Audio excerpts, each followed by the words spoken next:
So, we're sitting here with Alex Vincent. Hello. Hello.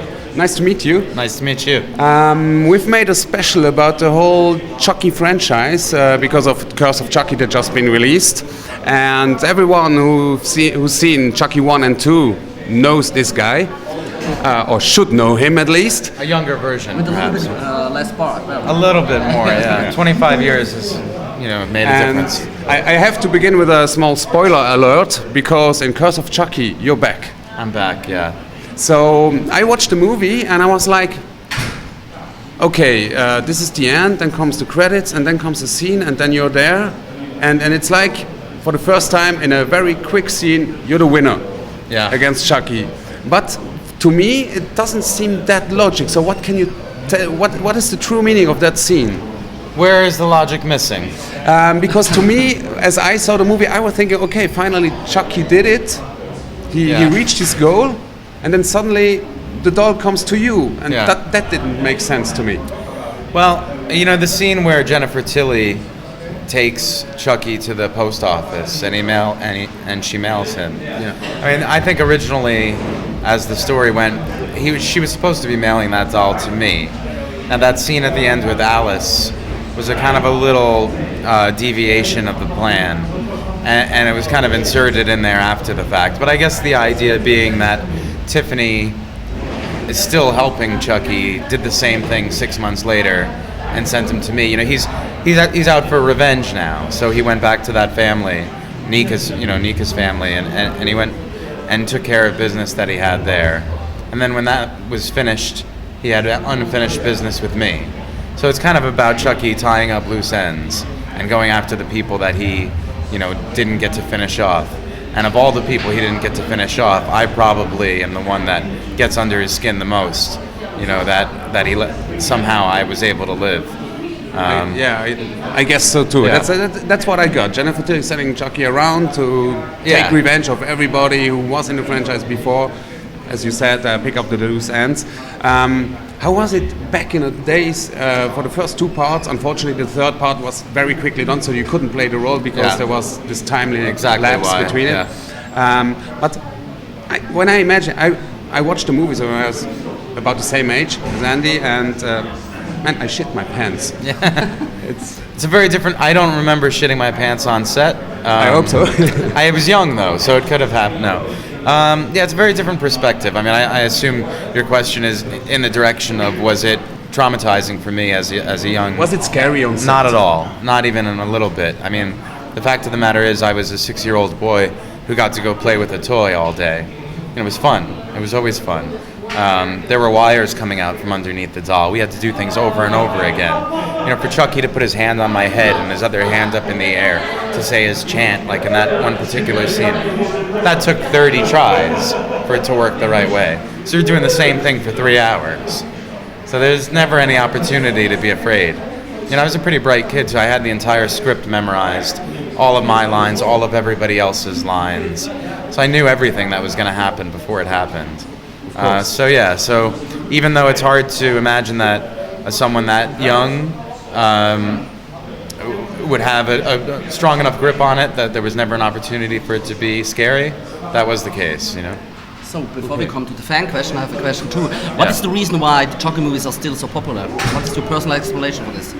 I think because even without the Chucky movies, people have a fear of their dolls coming to life to kill them. I think before Chucky was ever around, 50 years ago, there were little kids that sleep in their bed at night and look at their doll as a shadow crosses across their face and thinks to themselves, is this doll going to come to life and kill me in my sleep? People already have that fear inherently in themselves. So a movie like Chucky becoming popular really only made sense because it exploits that fear that everybody naturally has. So 25 years from now, people are still going to have a fear that their doll might come to life. Chucky's just put a face to that fear. And I think, that will continue to be the case. I don't see that ending anytime soon. So now we're coming to the fan question. Okay. We ask the fans to send us some questions for you. We pick it up 4, and I ask you the fan question. All right. First question by Bixie is the name. Do you have some souvenirs from your work on Child Play 1 or 2 at home? Something that reminds you on your time, or maybe also an award? Yeah.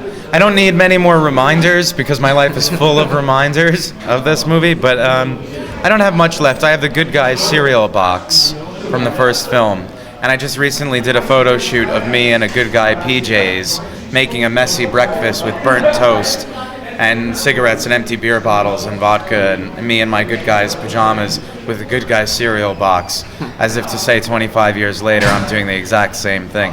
I call it the Curse of Andy. It's my new photo that I sell. This question is by Marco. He is a heavy metal fan, and he asks, "What for a meaning and how important is it for you? Is for you heavy metal music in horror movies?" I mean, heavy metal. Yeah. No, I don't know that I make a correlation between heavy metal and horror movies. I guess the intensity of metal music might be conducive to horror films, but you know, music is a big part of my life. I'm a big fan. I went to school for audio. I'm a massive fan of a couple bands. I'm pretty much the biggest Nine Inch Nails fan in the world, and I don't like when they get compared to metal because they're not metal. I mean, it's kind of its own genre of music. But I'm a big music fan myself, so I recognize the importance that, you know, music has in film, and I've done some original scoring stuff, you know, as of late. So, you know, I think music can change the mood of a scene completely. To actually say why heavy metal and horror films, I don't really see a connection. I don't think there is necessarily a connection. I don't think that every horror film has heavy metal in it by any means, you know. So I'm not sure about that. And the next question is by Chrissy. How old do you was when you get the first time the permission to watch Child's Play 1 and 2? Oh, I went to the premiere. I was sick. Oh, okay. Yeah, there was no. I wasn't going to be told I couldn't see it after working on it for 4 months. You know, my mother was confident that I could handle it, and she was right. You know. And the last question is by Jacqueline. When did you ever get the chance to meet the voice of Chucky, Brett Dourif? Oh yeah, I mean, I've gotten to do. First of all, I met him when we were doing the script reading and stuff when I was young. He wasn't on set every day, but we worked together in the beginning doing the table reads and stuff. But I've done several conventions with him, you know, and we worked on the new film together. We were there together in Winnipeg, Canada, making Curse of Chucky. And so yeah, I've gotten to meet him a lot of times. Yeah. And the last question for this interview goes to him. Oh, well, I have one too. Yeah. okay, then make you the last question. Okay. The last obvious question is there any chance that we will see more of you in an upcoming Chucky movie? That was my question too. Oh, awesome. How convenient. Yeah, I don't know the answer. You know, I don't know. Is there any chance? Yes. So you would be up for it? Oh yeah, yeah. I mean, I trust Don Mancini a lot. He's the creator of Chucky. Yeah. He's the director of the new films. He's a good friend of mine. So whatever direction he wants to go at the next one, I'm sure will be best.